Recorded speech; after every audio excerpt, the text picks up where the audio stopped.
Hello again.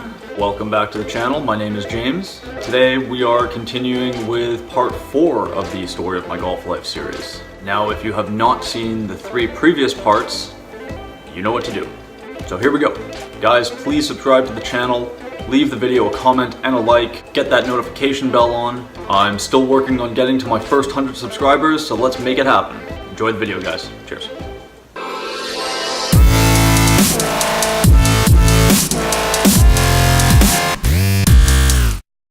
Alright, so my second year as a pro. Now, 2017 was the year of the lost swing. And as mentioned in that video, a lot of that had to do with the fact that I was essentially just between coaches at the time and things just got away from me. Early in 2018, I started working with my current coach, Gabriel Boyer, who I briefly introduced you guys to in the Day in the Life video. We worked really hard over the off season, made some pretty big adjustments to my swing, and got me hitting a fade instead of a draw. My go-to shot had always been a draw. I was actually incapable of hitting a fade. If my ball was moving from left to right, it was not on purpose. Now, our plan going into the summer was to compete on the Circuit Canada Pro Tour throughout the season and do some other small events here and there, all leading up to the Web.com Tour qualifying series. Now, I went into the 2018 season with a ton of confidence. I could tell early on that the work that Gabe and I had done over the winter was really paying off. And after the ball striking woes of the previous year, I was confident in knowing that my swing was something that I was going to be able to depend on again. So my first tournament of the year was a 2-day Circuit Canada Pro Tour event at Boucherville Golf Club, just south of Montreal. I fired a 3-under par 69 to open the tournament and the competitive season, which was an amazing start considering how the 2017 season had started for me. Second round was solid, but my short game cost me a bunch of shots. It wasn't even really technique, I just misread the way the ball was lying in the grass, which obviously affects how the ball is going to come out. Now, switching from a draw player to a fade player over the winter, I really had to adjust to how I was visually seeing golf courses coming into the season.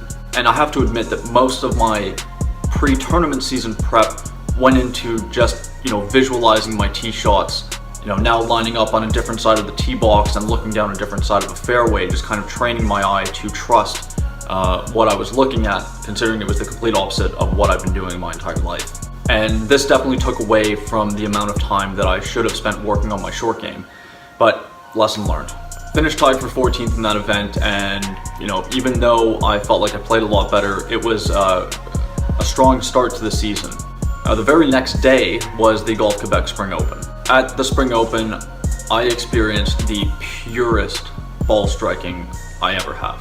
I mean, I just had complete control of the golf ball, which was awesome as it was a very windy day, and having so much control over the ball made it a lot easier to navigate the golf course from tee to green.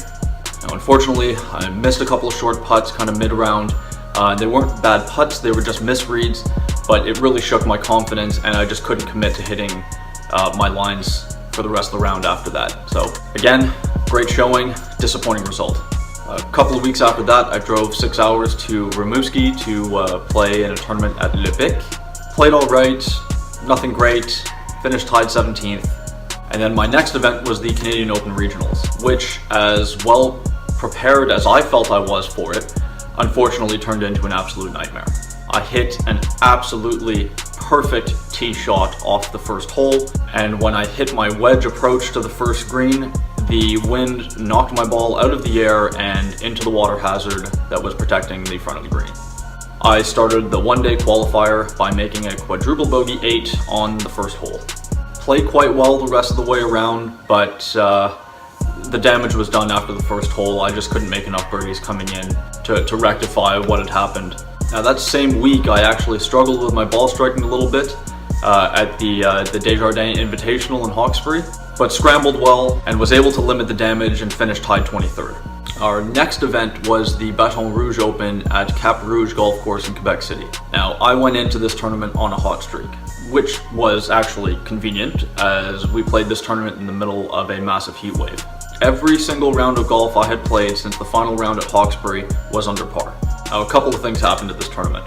Over the 2 days, I somehow managed to not make a single birdie on a par 5. And on the driving range, while I was warming up on the second day, I managed to cave in the face of my 3-wood, and didn't actually realize it until I'd hit said 3-wood off of the first tee. Let's just say the result wasn't what I was expecting. Now this drastically changed my game plan. Cap Rouge has a lot of narrow par 4s where I was planning on hitting 3-wood and had hit 3-wood on the first day. All of a sudden this club just isn't usable anymore. Now I could have stepped off a little bit, hit 3-iron off of those tees, but I was in contention. I wanted to go out and make some birdies, and I wanted to try and give myself a chance at winning the tournament. So I hit driver everywhere that I normally would have been hitting the 3-wood. I shot back-to-back rounds of 69, which put me in a tie for 8th place at the end of the day. Now this tie for 8th was actually huge for me in the point standings. There were 2 exclusive Circuit Canada Pro Tour events later that year, and it was one of my goals for the season to play my way into these 2 events, and the cutoff was after the Baton Rouge Open. So I had played my way onto Team Quebec to represent the province in a Ryder Cup style tournament against Ontario. And I'd also qualified for the most exclusive event of the season, which was the RBC Invitational being played in Sept-Îles, Quebec. This invitational tournament was very exclusive, only 16 professionals playing in the event and competing as teams of 2. We'll get back to those in a couple minutes. So after the good result in Quebec City, disaster struck. I suffered an injury to my left hip, which prevented me from generating much swing speed or being able to properly compress the ball.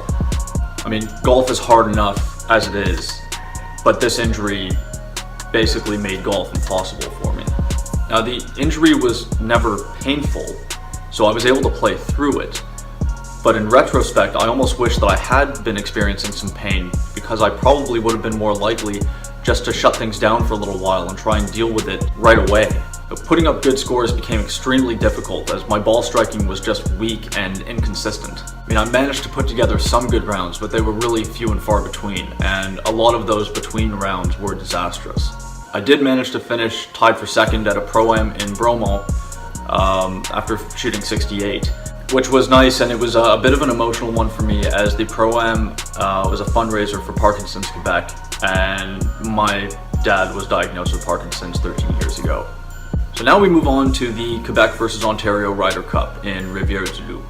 So the first 2 days were foursomes and 4-ball competitions. Both days I played alongside Michael Jiggins, and both days we played against Michael and Stephen Gonko. They're brothers who play on the Circuit Canada Pro Tour and Great Lakes Tour. Mike and I ham and egged it as well as we could.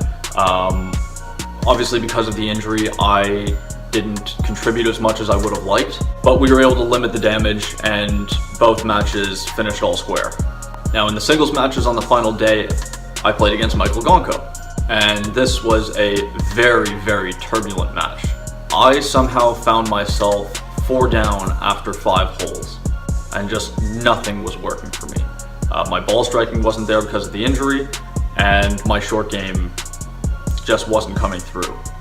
A 2-putt birdie on the par 5 7th hole allowed me to win my first hole of the day and kind of started the rally. I birdied the 16th hole to go 1 up and take my first lead in the match of the day. We then tied 17 with birdies, and then on the 18th hole, which was a drivable par 4, after Michael had secured his birdie, I missed a 4-foot birdie putt to win the match. That was such a disappointment after fighting so hard to get back into it. And it wasn't even a bad putt. I just hit it a little bit too firm, and it just lipped out. Now, at the end of the day, Team Ontario won the competition, and I finished with a record of 0 wins, 0 losses, and 3 draws. The next 2 events were the Canada Cup and the Quebec Open. And this is where my ball striking just hit absolute rock bottom because of the injury. My schedule had just been way too full, and I just had no time to get in the gym and try to rehab, and paid for it dearly. At this point, it became very clear that going to the Web.com qualifying series was just no longer an option. There just wasn't enough time at this point for me to properly rehab the injury and unlearn the bad habits that I had picked up while playing through the injury. But the next week, I drove 12 hours up to Sept-Îles to play in the RBC Invitational that I'd played my way into, and I had selected Vincent Blanchette, who plays out of Pine Grove, to be my playing partner for the tournament. This event we played 3 rounds over 2 days in 3 different formats. Did a two-man scramble, a modified alternate shot, and a best ball.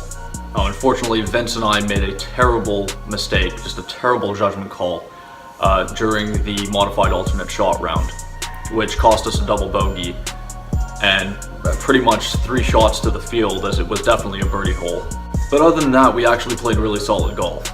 You know, I'd somehow found a way that week to manage the poor ball striking, and as a team, we were able to finish tied for 3rd. The following Monday, I tried to Monday qualify for the Mackenzie Tour, PGA Tour Canada stop in Montreal, which was being played at Elmridge.